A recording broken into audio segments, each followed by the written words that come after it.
It's the elephant in the room, quite literally. I think I think the Republicans are the elephant, right? Is that the right? I could be wrong. So that is like the hot topic right now, right?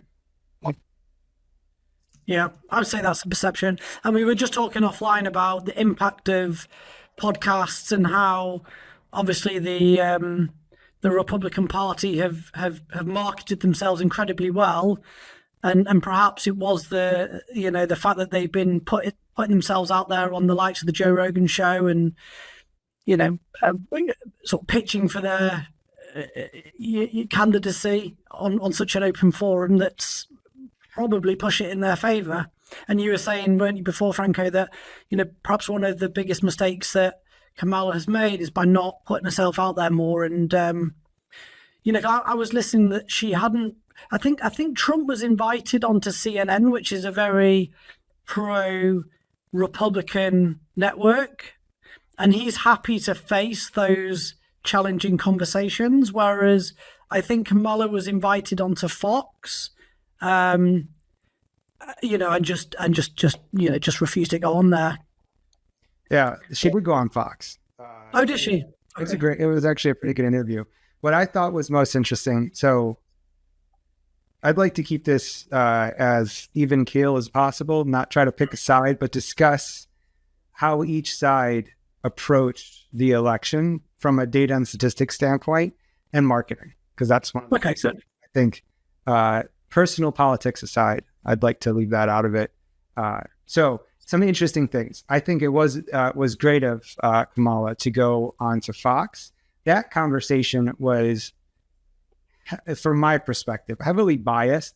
They kept asking her very, I don't know what they call it in like print, like in media, but very directed questions where it was very hard for her to answer, like, in a way that would make sense. Like, you can't answer any of those questions yes or no. It's very caveated. And the way that she was able to have those conversations and lead them to, I think, was really good. We were discussing the biggest mistakes that led to Trump's win in 2012 and in this election. I think that Hillary's biggest mistake was not grinding it out towards the end.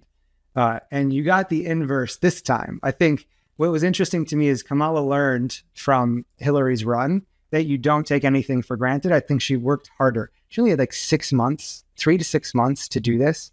To have a 50-50 shot in like the last phases. There was one comment I saw on social that said, maybe we don't need in the States, because you were talking about how it's different in the UK.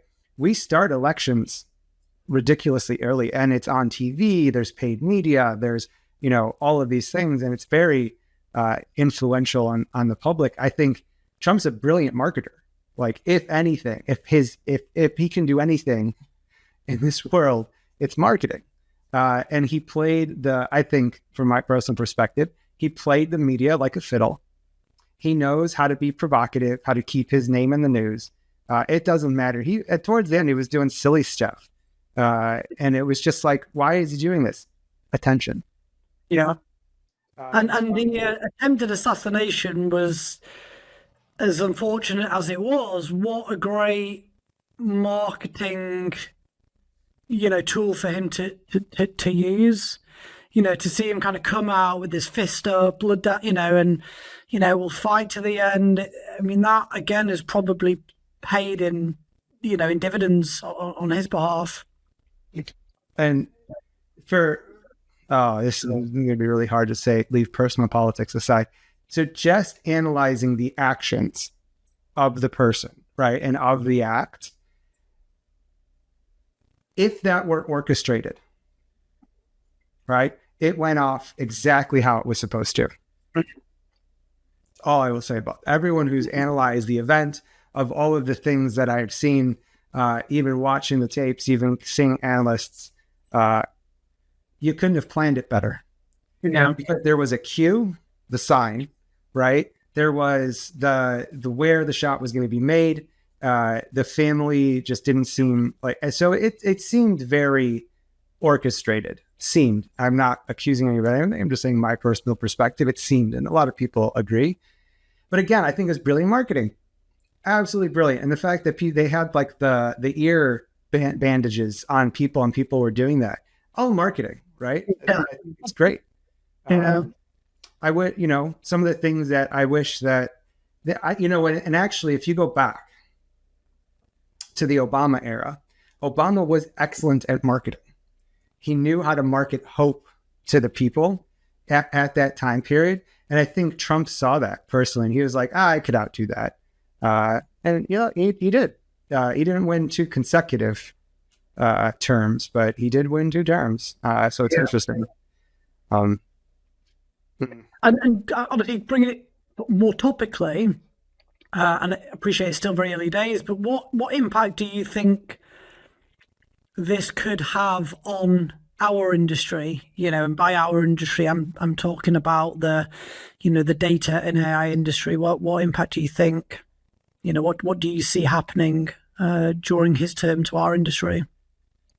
So I don't know exactly, but here are some of the observations. The fact that, I think the Silicon Valley investors, in particular, I believe, I think it was Andreessen or Horowitz, one of the two, they backed Trump, and Elon's backing Trump, and he is basically, the tech guru elite, right, of that era, of our era. I think that, Elon came out and said he's going to try to tank the economy because the rich people want to buy up for super cheap and then, grow. I think that it doesn't spell doom and gloom for the data and AI industry. If anything, if the Republicans are going to do what Republicans do, they're going to deregulate, which there's been a lot of regulations on the ethical deployment of AI, some of which I don't think is unreasonable, some of which I think is unreasonable. I think that personally, what the country and the world benefit from the most is when people negotiate. And no one is truly happy. No one gets everything that they want. If you look back at one of the, as someone who grew up in my age, the Clinton administration is deemed one of the best administrations in my eyes, besides Obama. It was mostly due to the internet.com era, the technology really coming to be. Microsoft grew up in that era. So did Apple, kind of grew a lot in that era. But it was marked by the House being Republican and the president being Democratic, right? It was the negotiation of the two.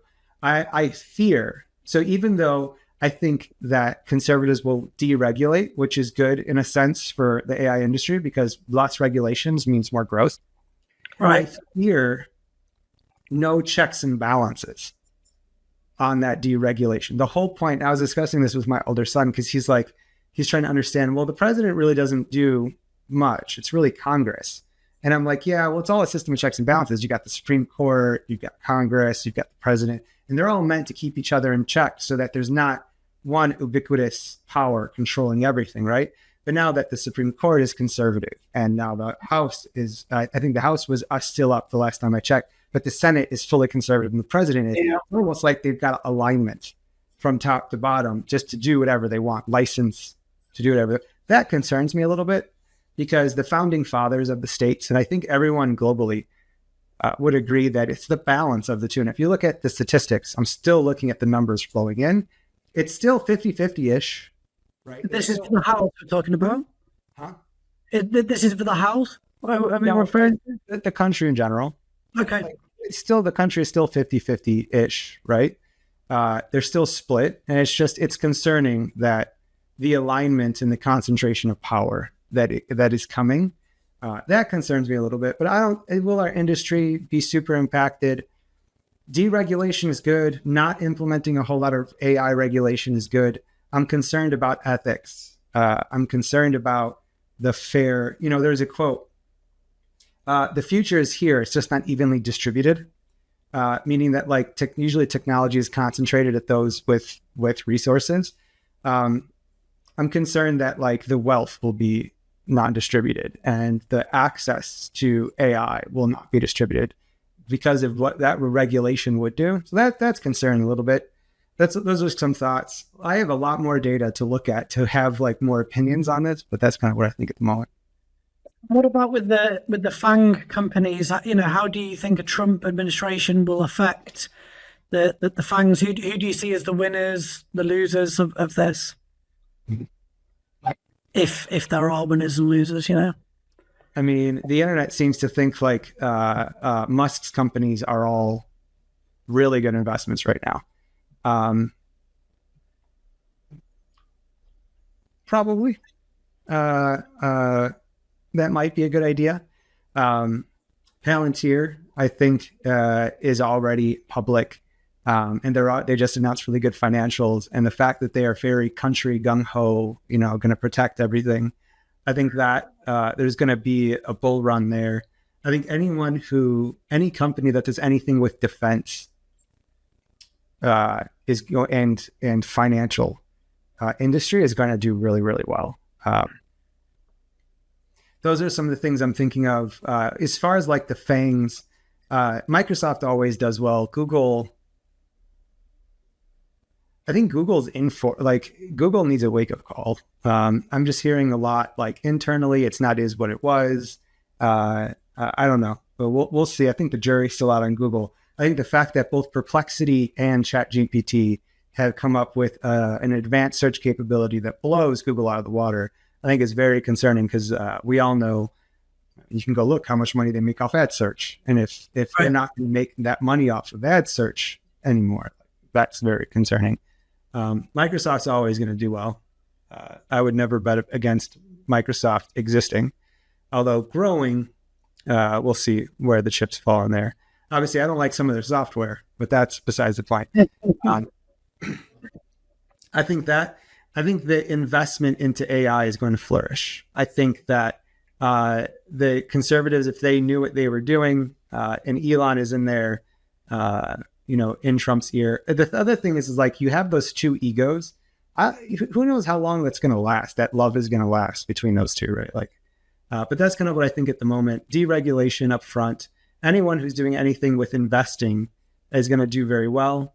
I think the people should retain as much as possible for right now. I would not invest since Elon came out and said that they're going to tank the economy. I would hold on to cash right now and wait to happen and then make some decisions. That's kind of what I think. Yeah. Interesting. Well, it'll be, we'll obviously keep an eye on it and see how things play out in the months to come. But we originally set this podcast up to discuss an article and a blog that you and your thoughts as well around AI. So let's get into that a little bit. The title of the blog was The AI Bubble or Boom Dilemma. And maybe just for the benefits of our listeners, Franco, could you give us a brief intro, a little bit about what your position is, what you kind of do on a day-to-day, and then we'll get into the topic. For sure. Again, thanks for having me on, Daniel. This has been amazing. I thought it was awesome that we just rolled right into this conversation. I appreciate you making time for this and having me on. So my name is Franco Patano. I am technically my title is lead product specialist, but I kind of offer my services as a strategic data and AI advisor to customers of Databricks, prospects, or even anyone who wants to talk about it. I spend a lot of my time talking to leaders and practitioners about the problems they're having with their software and the problems the business is having with achieving their goals and figuring out how to solve both in the most efficient, economical way possible. I do work at Databricks, so quite often that involves Databricks technology, but not always. We've grown over the years, so now we do a lot more than we used to, and we've got big dreams. So hopefully that comes to be. But that's a little bit about me. My background actually, and it's kind of relevant to the topic. I grew up in corporate America in the Chicagoland area. So I've worked at education, banking, and commercial real estate. So I spent a lot of time in the finance department. Typically, they have a lot of spreadsheets, a lot of data, and they needed a lot of data. So I got my early career in Excel, VBA, extracting data, joining them together, basically like business intelligence before it became an official thing, and more self-service analytics. So constantly, I've been consistently at the front lines talking to decision makers and practitioners about these problems, and I have a keen sense of the financial world. I do invest a little bit, and I kind of understand the financial underpinnings of how things work. And so that's kind of when I started thinking and discussing with people about some of the problems we're having with AI models. And then I kept digging and digging and digging, and I found kind of like what I consider a root cause problem that is affecting the AI investments today. So that's kind of a little bit about me in the topic. Nice. And obviously, speaking to these stakeholders and businesses that you deal with, Franco, what are some of the common challenges that you're currently seeing out there? Yeah. So the first one is almost always considered like we are transitioning to the cloud. We're partially the way done, but our costs are ridiculous. It's not as that we planned. It turns out that things are a lot different than what we originally thought, and people are just struggling with like understanding the costs. And typically, it's cost attribution, attributing cost to an initiative.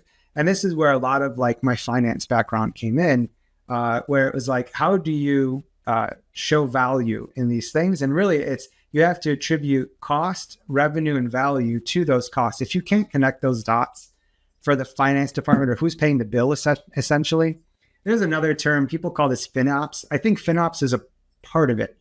FinOps is like how you monitor how your financial operations of your stack. But this is a little bit more. This is more about attribution. I think we want to know where our money is attributed to. We're going to spend it, right? Where is it going? And then what are the outcomes of what I invested in? I think this is like the core of what the biggest problem that's facing enterprises and organizations today. It's I spent $1 million. What did I get out of it? And when you think about normal accounting principles, when you sell something, there's a cost of goods sold, and then there's revenue, there's margin, and there's profit. It's super easy to reason about, right? Like it's math.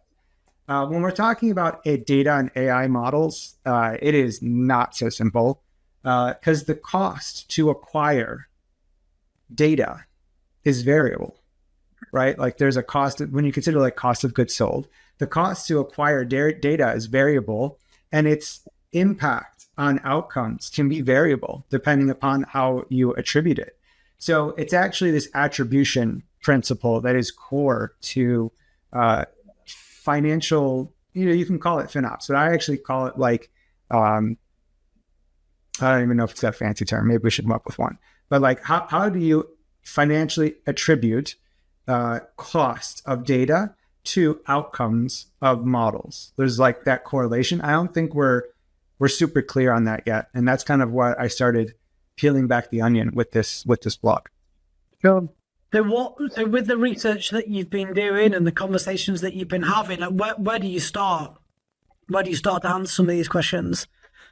Yeah. So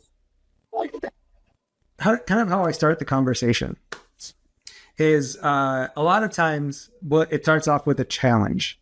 They're like, well, we're investing all of this money into AI or our data systems and AI. And, we're struggling to understand what the benefit is. Like, what am I getting out of it? Versus it's just all going into like a black hole. And so typically it all starts with a challenge. What value am I going to get out of AI? And it just people think that, there's no value in it. And I'm like, first I set the stage. How much money did Meta and Google make last year? I'll start off like that. And they're like, I don't know, like almost $4 billion. How do they make money? Ads. Is that the profit we're talking about, or is that like revenue that the Meta and Google have made? Revenue. Revenue. Okay. Yep. Yeah. So I actually in the blog I have their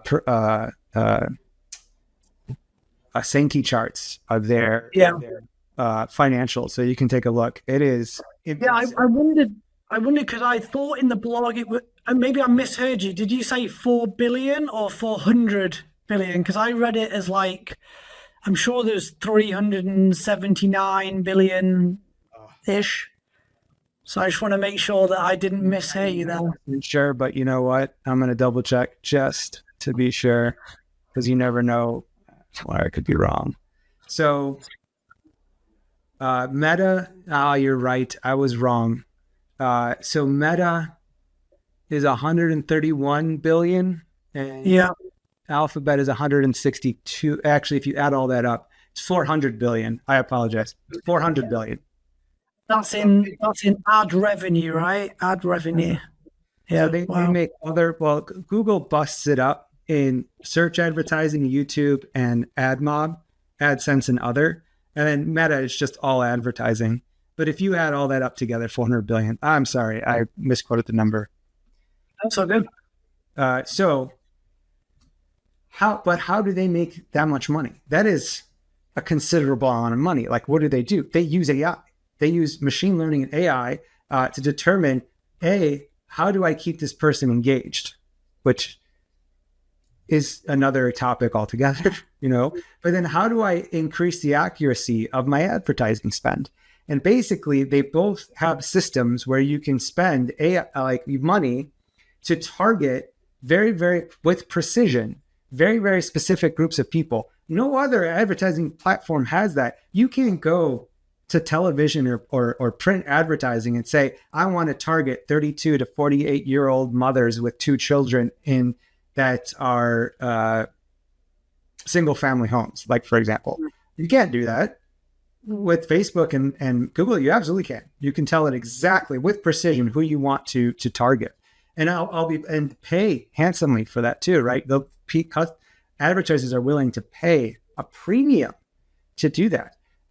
So people often get confused, like, where's the value coming from? How can Google and Meta generate $400 billion in ad revenue from machine learning AI if there wasn't value in it? So first off, like, at the stage, like, there is definitely value to be had with AI in the modern marketplace. Most people haven't thought about how it can be done. And I think one of the things that I think we have to help leaders with, this is like one of the main things I help leaders with. It's not, I want to go do AI. But very frequently I'll hear, well, we need to do AI this year. We need to invest in AI. And it's like, listen, AI is the tool. It's not the end state. It's not the goal. What business problem are we solving? What are we going to do? What is your biggest business problem that AI can solve? That's how people should be thinking. So that's kind of like my hardest problem that I have is, yes, there's absolutely value in AI. It generates hundreds of billions of dollars for Silicon Valley's elites, right? And they've been doing it for a decade. Meta's been around for a decade. Google's been around for a decade. There's been established value here. I think where most people get confused is, like, they see ChatGPT and they're like, how am I going to make money off a chatbot? Yeah. Gen AI is like one portion. And even though it's the portion that knocked the socks off of AI a couple of years ago, it is just a small portion of AI. You have machine learning, you've got all these other things. And people often ask, one of the most interesting comments I made recently, and I was surprised at how prevalent it was.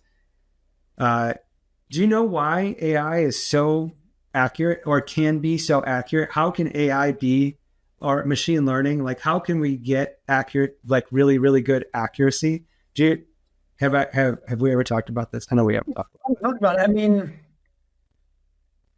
if I was to have a stab in the dark and guess my answer, would it be that it's like the volume of information that's going through it, and corrections to some of the I wish hallucinations. I wish it had something to do with the data. Okay.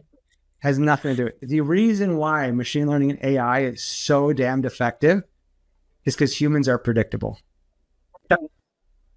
It's something that we always know, right? It's just common knowledge. Humans are predictable. We are predictable creatures. We are creatures of habit. We do the same things over and over again. It's very rarely do we break out of our norms, if you will. And that's why I think AI is super duper effective. Why? How could Meta make so much money on advertising? It controls the social zeitgeist. They're plugged in to so many humans' minds with the feed, right? Of course, humans are predictable, right? Of course, they're able to get really good outcomes. So that's kind of where I first try to direct the conversation is, yes, AI is absolutely valuable. It has a lot to offer. B, are you asking the right questions? Like, are we sure we're not just trying to get into AI because that's what everybody's doing? Are we focusing on what are our biggest problems? Usually, what I tell most people is your biggest problems are staring you right in the face, right? Why does it take all of 5 human resources to do one task? Maybe somebody hasn't done some root cause analysis there and needs to look under the covers, right? A lot of times now with like Claude computer use, did you see Claude came out with computer use 2 weeks ago? I've not seen that. Okay, no, not seen that. What is it? The AI, the AI bot now can control the mouse and keyboard.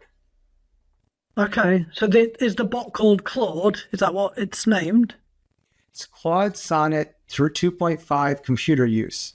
Okay. Basically, you give it a VM, right? And it launches Firefox. Right now it's containerized because people are very concerned about what it's going to do. And you tell it in a prompt to do something, it will control the keyboard and mouse and do it on the screen. Wow. Think about what do humans do? Humans read information, interpret information, reason, and take action. Like, I don't think a lot of these jobs that require some human to do some light amount of reasoning are going to exist in the future. I think that it's funny is that my older son came to me recently. He's like, yeah, the robots are going to do everything. We just get to relax. And I was like, son, they've been telling us that for 30 years, that technology is going to replace us. I mean, please, I'd love to just vacation. But yeah, I think it's super interesting. What I think is the most interesting about cloud computer use is in the demo. I don't know if they salted the mine on this or not, but the demo was pretty interesting. Basically, I told it to do some things, log into a site, fill out some forms, and it does it all on its own. And then randomly, in the middle of the task, it stops what it's doing, and it goes look at pictures of Yosemite National Park for like 5 minutes. And then it goes back to its task. Talk about replicating human behavior. Yeah. It's obviously gone into that. I'm a little bit bored. I need my mind to focus on something else for a minute, and then I can get back to the task in hand. I think it's as a name. Is it the Pomodoro technique? Okay, I hadn't heard of that. To be fair, you're teaching me a few things today. But yeah, interesting. The Pomodoro is do something for 25 minutes. Hold on, let's figure it out. I just know it as tomato in Italian, right? Yes, the tomato or tomato. Or tomato. By 5. So 25 minutes by 5 is the Pomodoro technique. So you're supposed to take a break every 25 minutes. So, did it learn that? How did that happen? So, perplexity just every day. And then the week before that, it's a arms race at this point. The week before that, Perplexity basically launched loops.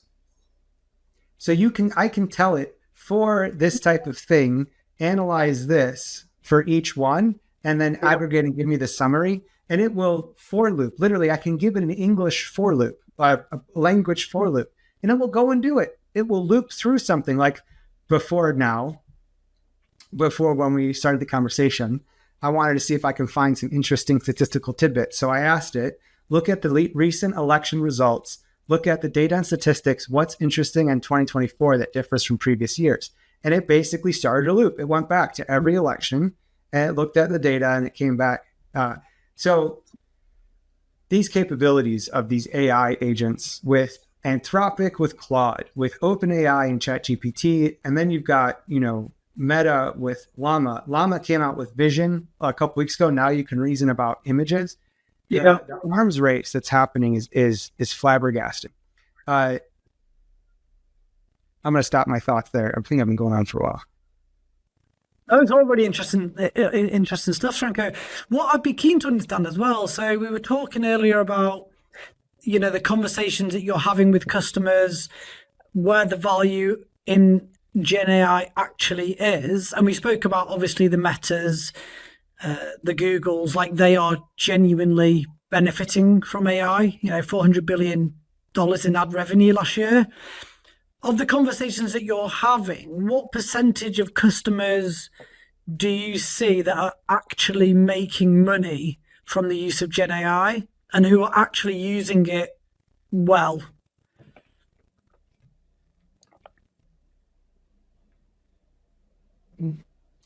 So, okay, the early adopters that are benefiting the most, advertising and marketing right now. Some of the things that I'm seeing, advertising, all of machine learning has been focused there for a while. They do stuff like propensity to buy scores that have been very old school. They've been doing that since I was in education 10 years ago.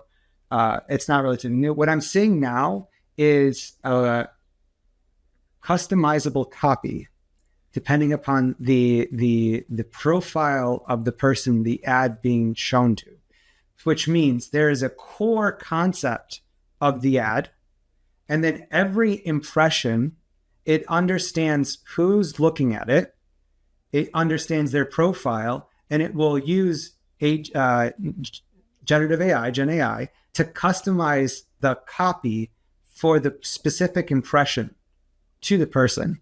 That's scary as hell, personally. To know that your ads are being customized with Gen AI to get you to buy them, like, wow. But that's one big one. I've been seeing like the image generation being used in marketing. I don't think like let's get what I'm going to say. This is going to be funny. Models, I think, are a thing of the past, but I don't mean machine learning models. I mean like clothes models, models, right? Okay. Think about this for a second. What is the most photographed thing on the planet? Models. Runway models, like, right? When they do fashion, we have the most pictures of them because they take a lot of pictures, right? They're all digital. We have them. I don't think modeling, as in like modeling clothes, fashion modeling, will exist in the future. I think all of marketing is just going to Gen AI images. They're just going to have the clothes. They'll describe the person they want it on. Boom, they get it. The amount of marketing I've been seeing that is Gen AI created. And if you look closely, you have to look very, very closely. An extra finger, something out of place. It will be just so slight. But if you observe, but the thing is, most people don't look at ads. You think about this for a second. How do you really fully analyze an ad, like a fashion ad, when you see it? No, you glimpse at it real quick as you're skimming through the thing. Yeah. Will we have to invest this much in models and all that stuff? I don't think so. So I think if all that stuff goes away, a lot of the marketing is going to be super streamlined. I have some friends in marketing that have been explaining some of the things that they've been doing. And I think it's brilliant. I think those are the first ones to make money. Specifically, you said to make money. That's always top of funnel, advertising and marketing and sales. The other thing, sales is going to be huge. The salespeople that I know that leverage Gen AI are much more successful than the rest. And it's crazy. But why? Sales is all about communication. GPT and these LLMs are great at communication. If you tell them exactly how you want to communicate something to somebody, they will do exactly what you want them to do. And if you want to be a social engineer, and all the best salespeople are social engineers, it will help you do that. Some good things, some not so good things. But I think those three places, advertising, marketing, and sales, you're going to see a lot of uplift up front. Interesting. It's not the sales. Well, in fact, on sales and marketing, really, given that that's what I do, recruitment, sales, people orientated business. Have you seen any examples or use cases of where Gen AI has successfully helped salespeople, sales organizations. Because sometimes when I use ChatGPT to create content, marketing material, I feel like sometimes it just loses that like personal, Yeah. touch. You can tell, like if I go onto LinkedIn and read articles, and we're all guilty of it, but you can spot a ChatGPT written post versus what's come from the heart. So, and any sort of examples where you've seen it work well within those industries, Franco? So a couple of things I want to hit on. The ultimate question is what works well, but I want to kind of go backwards a little bit and clarify some things. So these LLMs, if you think about the math behind them, it's basically trying to figure out what is the next best word in your thing, in your prompt, right? And what is, if you think about statistically, what does that mean? The word that has the highest probability to come next, given the context that you've given it and given it what it said last, right? For all intents and purposes, that's what an LLM is. It's basically guessing the next word until it's done, until it thinks it's done. You can control those things in different ways, right? So what I have learned is that the output, and what's funny is that in computer science, we have this saying that goes back decades, garbage in, garbage out. I think it's not garbage in, garbage out, but you get out of it what you put into it. And let me explain a little bit why. If you just ask it, I want to post something on LinkedIn. This is the general content. Give me 5 options, right? It's going to give you 5 bland, average options because that's all you asked it for, right? Now, I'm going to give a little bit of my tricks. So keep this between us, audience. If you use more, I don't know how to articulate this better. I apologize. If you use spicier language, if you use more colorful language, you get significantly better responses. So here are some of my magic words.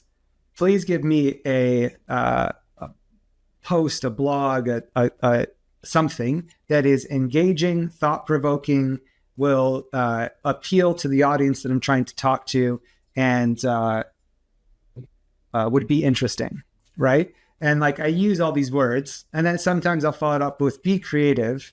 Don't give me what you give everybody else. I want something that will capture the attention of the audience, right?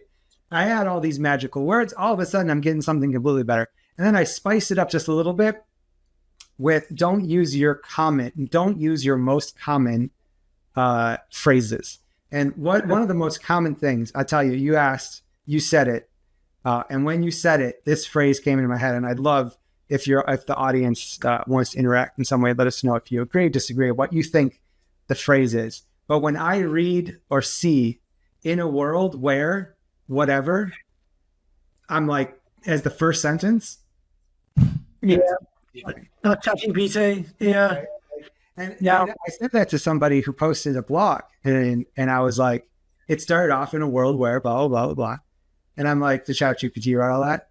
And first he got offended. He's like, what do you mean? And I'm like, seriously. It's like, well, I wrote parts of it, but I actually asked it to help me with the intro. And basically I was like, well, it always starts off things in a world where, like, that's just like, yeah.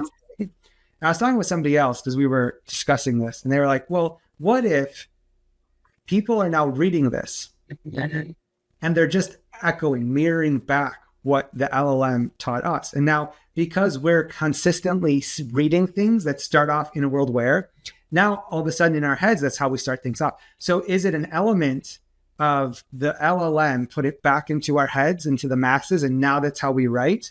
Or is it really that people are writing these things this way? And that's going to be what I think is most interesting. But one of the things that I do in my prompts is I always ask it, don't give me your bland, regular stuff. And I use all different types of language to coax it into giving me something good. And what I will tell you is that the better language that you use with these language models, the more direct, specific, colorful, the better responses you get. So And you can tell it, don't give me that bland stuff. If you say, I think in my system prompt for GPT says, never, ever, ever say in a world where. I'm pretty sure it's in my system prompt because I literally found that one very annoying early on. But, I think it's all about the prompt. So it's not garbage in, garbage out. I would say the quality that you put into the prompt is the quality that you get out. Because remember, it's just trying to guess what's the next best word that could come given your context that you gave it. So give it better context. And also, I think you got off topic. What was the question was, how are you seeing it most successful? Yeah, we were talking about what use cases have you seen within the sales and marketing industry where Gen AI has been successful? This leads to my point. I apologize. Sometimes I get different tracks. So what is the best example that I've seen? I started talking to one of our business development reps. People who don't know about sales development reps, or BDR, they're lovingly called BDRs and SDRs in the States. They're kind of like the entry-level cold calling salesperson. And at the office in Chicago for Databricks, there's a lot of these younger professionals that are in this role. And one of them, a couple of them I actually started talking to at the beginning of the year about using ChatGPT with their communications. And I just started talking to them about, hey, you're trying to talk to this person, go to their LinkedIn profile, grab some stuff out of there, paste it in GPT, ask it, hey, how do I communicate with this person as briefly as possible in order to get them to engage with me? And that was actually really good. I have now three people that have their own prompt libraries that they have in like a doc that they have a whole process now, go to LinkedIn, scan the profile, grab the relevant bits out, go into GPT, ask it, hey, what do I need to tell this person in order to get them to engage for this cause? And it's actually pretty darn good. I got to be honest though, the guy that I originally had trained to do this said after a while, he learned how to do it, and he just writes his own emails now. And so, yeah, that was brilliant. I actually looked back and I was like, so did ChatGPT help train him? Did we focus the human based upon feedback from the AI? And I'm like, that opened up a completely different thought process. It's like, can we use these LLMs to train people to do better? I don't know. So those are some of the things that I'm seeing, definitely with communication. Sales and marketing is all about communication. GPT is excellent at communicating if you tell it what you want, and you have to be very specific and direct. Yeah, nice. And just in terms of inspiration, like what inspired you initially to, write your blog about the boom? Hang on, get my words right. Find my note. AI bubble or boom dilemma. What was your original inspiration, Franco? Yeah, I've been hearing rumors and like hearsay that CEOs, leaders, investors have been asking, where's the value coming from AI? Where's the ROI? Specifically, where's the return on investment? And, some conjecture that the only company making money right now is NVIDIA and Supermicro, maybe a little bit. And is anyone else really generating revenue?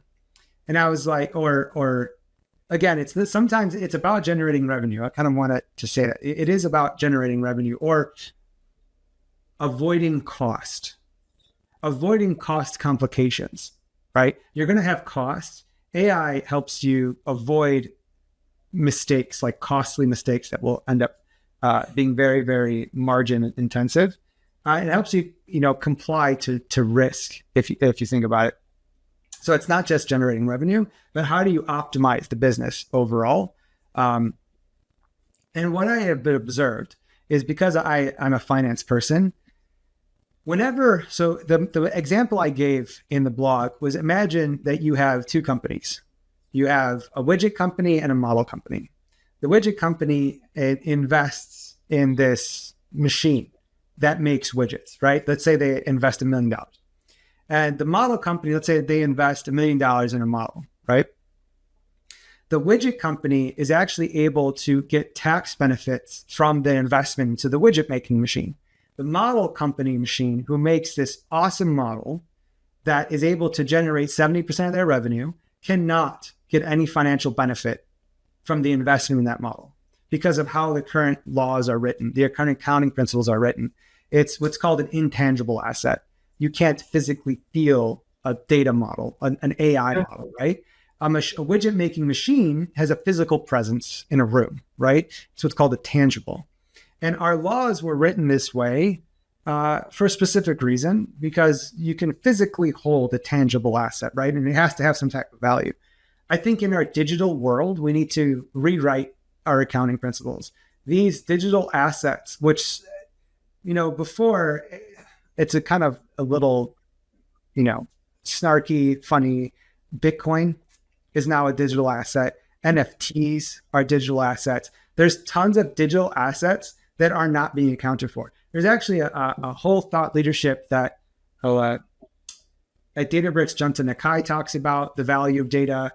Outside of Databricks, at West Monroe Partners, Doug Laney, who wrote a couple of books that I have on my bookshelf. One is Infonomics, the other one is Data Juice, about specifically the value of data.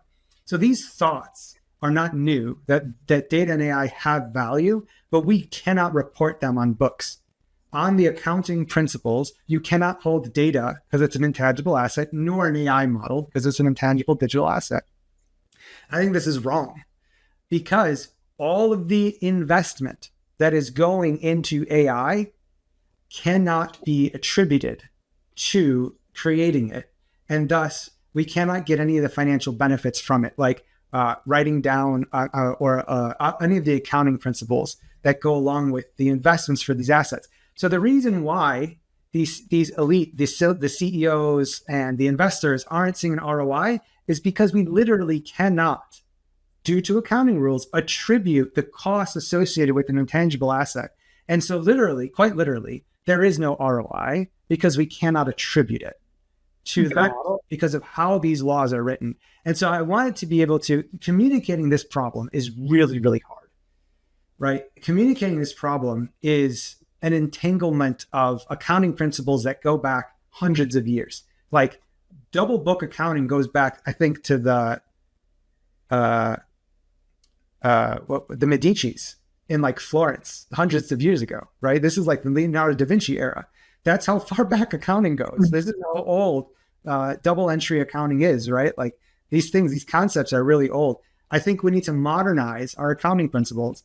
And this is very, very hard to understand. I mean, finance and accounting is one of the hardest core things that very few people get into. You have to be really good at math. But you also have to be really good at understanding a wealth of regulation. Like accounting is just basically principles and generally accepted practices. And you really have to know it's like law in a way, because all these regulations are written. It's kind of like law for money.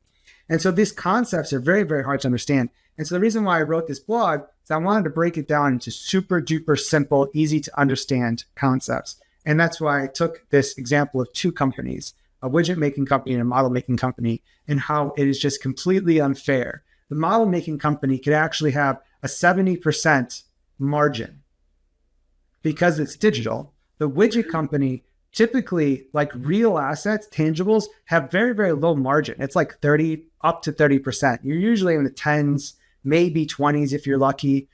But most digital asset companies are in like the 60, 70, 80% margin range. So you're telling like to the world, you're going to have great margins, but you're accounting wise, you're never going to be able to account for the return on investment because it's just the accounting principles aren't written to do that. So that's kind of why I wrote it, and I'm out here talking about it, because people are complaining that there's no return, but literally the rules are written so you cannot have a return. And I think it's wrong. I'm trying to fix it.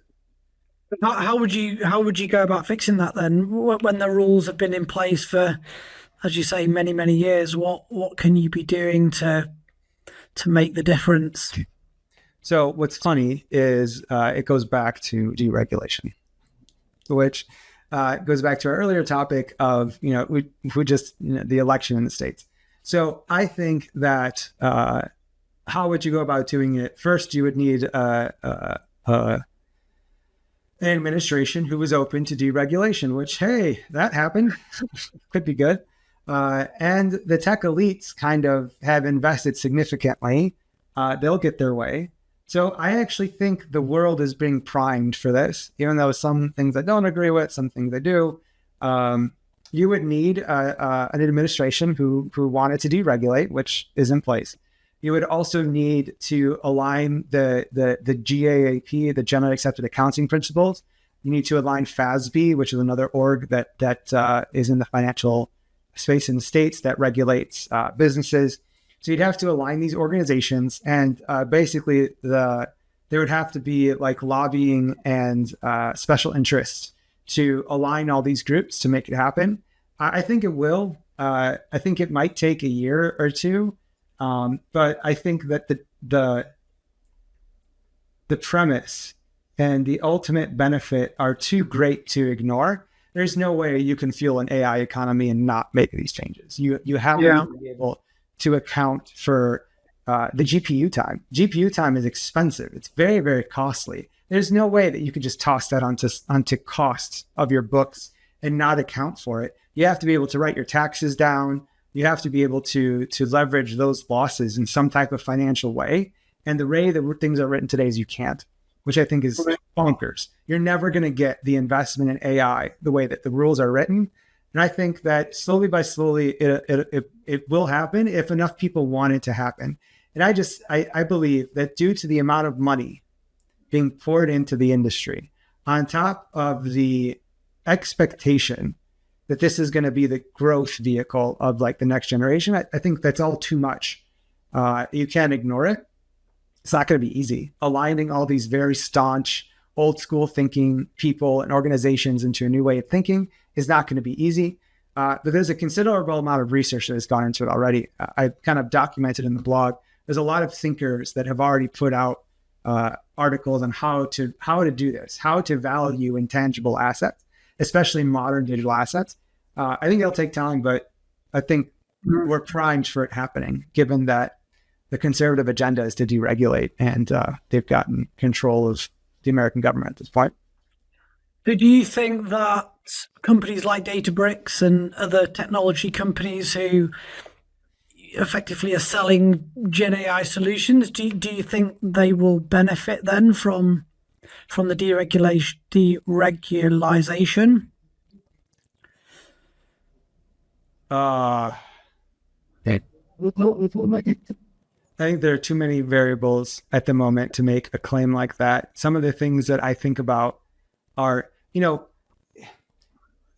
do they really want to plan to tank the economy? If they do, if that is real, and if it wasn't just some type of provocative things to say. I mean, Trump said a lot of things. Didn't he say he was going to get rid of taxes, sales taxes, or something like, or income tax or something like that? They say a lot of things. You said earlier that in the UK, the Labour Party promised so many things, right? So what I think of this, if the economy does go down, that doesn't mean good for anybody in the short term, right? That usually means high unemployment. That will mean people are already stretched. Like some of the data I keep eyes on is consumer debt. I don't know if you keep eyes on the numbers in the States, but consumer debt is like a $17 trillion problem, and it keeps going up and up and up and up and up. The housing market, housing prices just keep going up. The younger generation can't afford houses. Bad debt.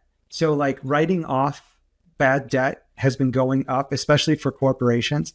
The amount of debt in the corporate world on top of bad debt is really, really alarming. So like tanking the economy has a lot of really bad things that can like affect other industries. So like if they really want to do that, that's concerning. Nobody benefits except for the super rich in that instance. What tech companies will do well? I think the ones that are not over leveraged.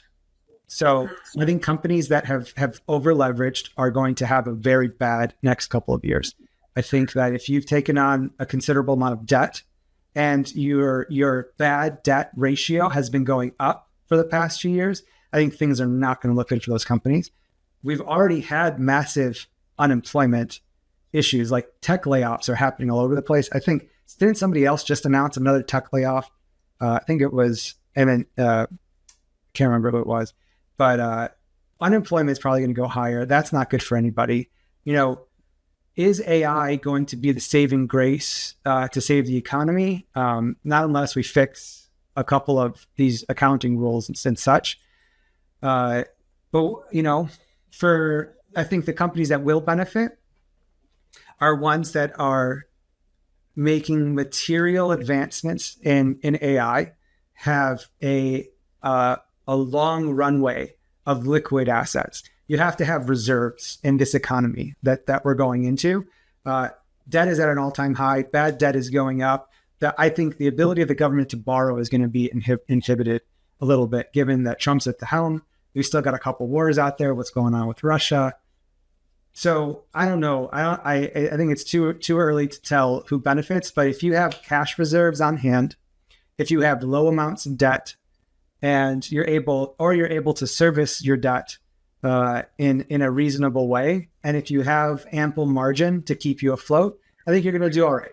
I think if you've been teetering on the edge for the past couple of years and you're not embracing AI and you're leveraged to the hilt, I think you're going to look bad. I think anyone who's been kept alive on any company that's been kept alive by life support is going to not make it through this next filter. But if you've got good cash reserves, if you've got a solid business model and you're adopting AI and your customers like you and they want to keep buying from you, I think you'll do all right. I think ultimately deregulation is going to be good for AI for the corporate world. I worry about the consumer. I don't know how good it's going to be for the consumer's protection rights in this new world. That's one thing to worry about. But the corporations that are not teetering on the edge of failure, I think they'll be fine. That's what I think. Okay. Awesome. Okay. And Franco, just last couple of questions from me. So in relation to your advice, tips to these business owners, to these executives who are, looking at their investment in Gen AI, what advice would you give to them right now? What would they, how can they make the most of what's available? There's some preconceived notions that might have steered you well in the past that won't steer you well in the AI future. Generally, it's been, if you spend more, you'll get more. I don't think that that's true in the AI world. I think that you need to be strategically aligned to what the business needs, not necessarily how much you spend. A quick example is I see amazing benefits from a good model on RAG, or retrieval augmented generation, basically a vector store plus a decent model, great results. And that's not expensive at all. Some people look at like, I want really good results. I need to go towards pre-training. And that's like the other end of the spectrum. It's super duper expensive. And the problem is that it's not a price or a cost that's a barrier to entry with these most advanced techniques. You actually have to have the volume of clean, representative, labeled data to do these more provocative things, these more return on investment things. But if you try to go towards the end right away, you're going to spend a lot of money and probably not get a whole lot of return. So I would say, don't just go towards like, I need to catch up, so I'm going to do the extreme thing to catch up. There's the wrong method of thinking in the AI world. Definitely qual rock one. Because a lot of times, I got to be honest, like a lot of times, the very, very cheap options end up serving 80% of the use cases, and they're more than fine. It's really only the smaller, really intricate problems that require pre-training or fine-tuning or pre-training, depending upon the case. But most often than not, a good model with some fine-tuning, with some good label data on fine-tuning is great results. You don't need to go straight towards pre-training.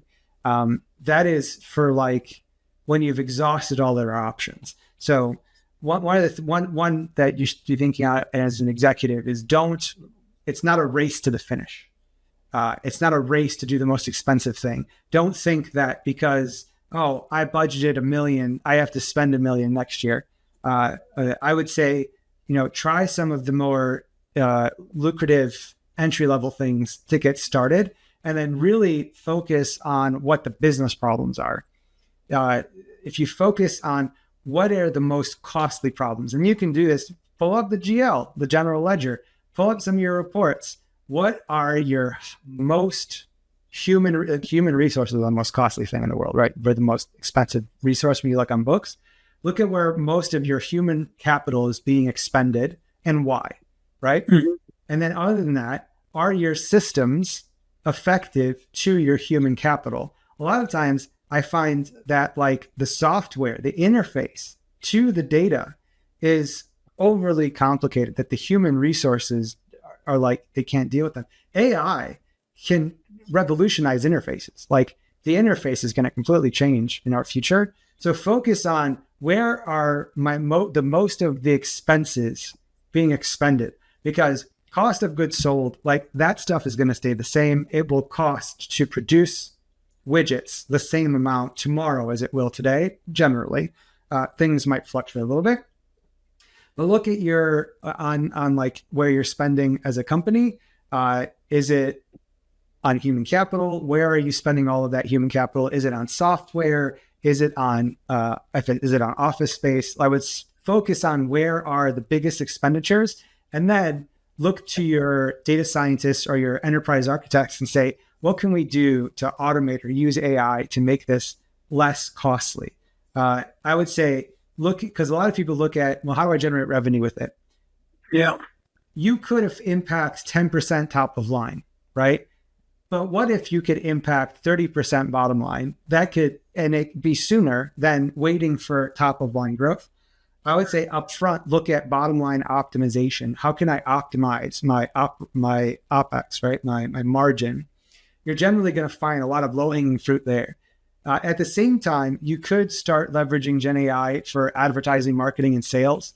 I would say that that's a good idea without a clear strategy that is inherent to your consumer base, that you might not get a whole lot of return for the investment up front, but I've seen a whole lot of benefit on the bottom line. One example is a great example I'm seeing across industries is the customer service agent, especially an agent that has to reason about a large corpus of text or documents. One example is the McMaster car or any of these companies that have really thick manuals of like these parts or things, right? We upload that in the PDF form to the vector store and you start interacting with a chatbot. Turns out now you need half the number of reps that you used to, because they no longer have to flip through this book to reason about and find information, right? So that's like one of the biggest things. Somebody made a joke one time. So what's the future for lawyers? Because it basically is reasoning about large corpuses of documents, right? Like making a case. I was like, man, yeah, it happen, but I think everybody else does. Yeah, absolutely. That's great advice. Look at those quick wins. Look at what's kind of under your nose before you sort of go out trying to find the sort of new shiny. For sure, there's a lot of optimizations to be made right at home. I would try there.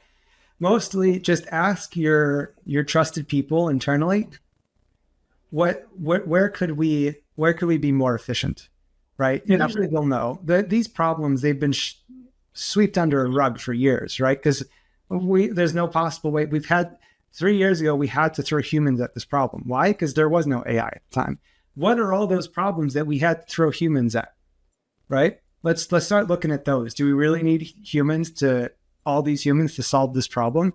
No, actually, it turns out a good RAG with a vector store, we can halve the number of humans there. Is that good knowing that unemployment's going to go up? There's two sides to this coin, but at the end of the day, it's about the economy. I think it's ultimately about like, how do you optimize as a business? And, do those humans that were clicking a couple buttons once a month, once a week, were they really fulfilled in that job if like that's all they had to do? There'll be a lot of retraining going on in certain industries, won't there? I think there will be. I think people will need to adapt. I don't think it's going to be a replacement. I think people think that Skynet's going to take over the world. Another blog I wrote recently was that's not happening. I don't think AGI is the end all be all. I think that it's basically AI boosting our ability to get stuff done. Yeah. But the other thing is like, you know what? I got to be honest. I don't use AI as much to write or produce content. Actually, personally, I use it as a writing assistant, or like I bounce ideas off of it. And I'm looking for like, hey, I wrote this way. I don't like the way it sounds. Give me 10 other great, engaging, thought-provoking options.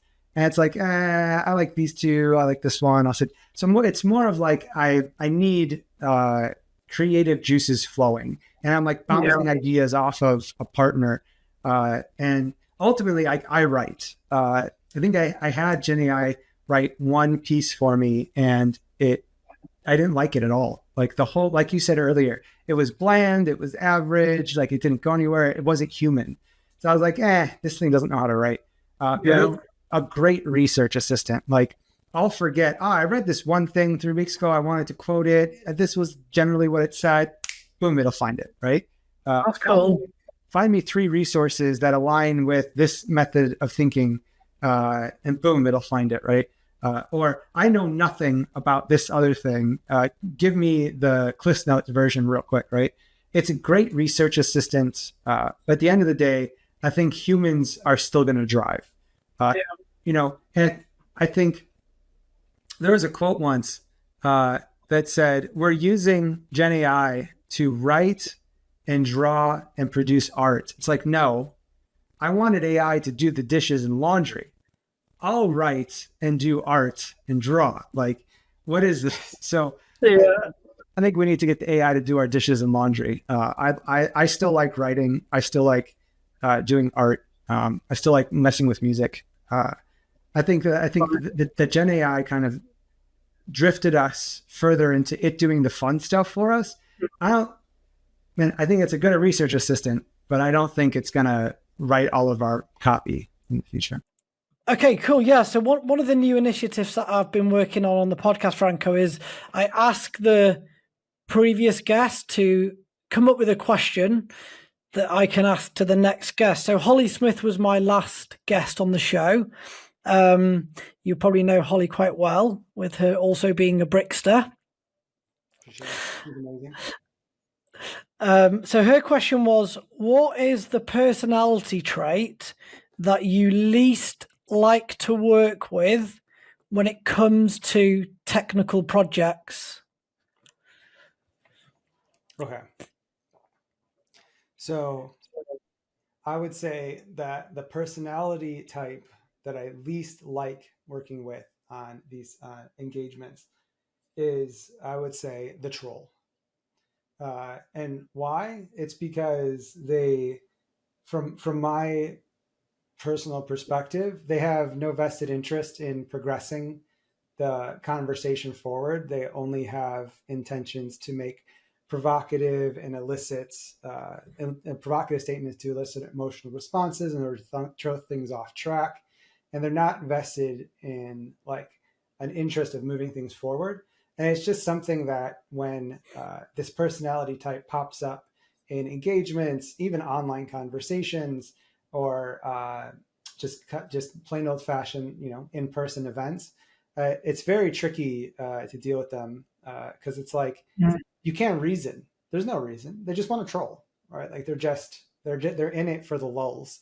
So like I try just to ignore and move on. I know I have a couple of colleagues that will poke fun and engage in order to make them look silly. I don't agree with kind of feeding trolls. I think that personally, you just have to keep things on track and moving forward. But I would say the one I least like, and I want to be completely clear here. You said least like, so I have to stack order them. I don't have hate for the trolls. I find it funny. I think there's an element of humor involved in there, and some people truly love doing it, and they get their rocks off for doing it. I think it's funny. I don't like it when it's being happened to me because it's throwing you off track, kind of throws you off your game. But Yeah. I do kind of, at the end of the day, realize that I don't take things too seriously, and Yep. and the day trolls are going to troll, and nothing you can do about it. But the one that I least like is the troll because there's no reasoning. There's no end game other than they want to provoke an emotional response, right? So it's like, what can we do other than not feed the troll? Yeah. Yeah. Good answer. And how about yourself, Franco? For my next guest, do you have a question that I could ask them? What is your biggest fear with AI? What is your biggest fear with AI? Yeah. Okay. Well, I shall let you know the answer. I look forward to watching the next episode. Brilliant. Franco, thank you so much for your time. It was great to meet you. Where can people follow you and where can people find your material as well? You mentioned you've got other blogs. Where shall I point them to? Yeah, I'm F Patano on Medium and LinkedIn and Twitter, although I don't really engage on Twitter anymore as much as I used to. Although there's one person that I check in on very frequently over there. Lauren, if you're out there, keep being funny. Other than that, that's me. Brilliant. Thank you so much for your time. Really appreciate it. Enjoy the rest of your day.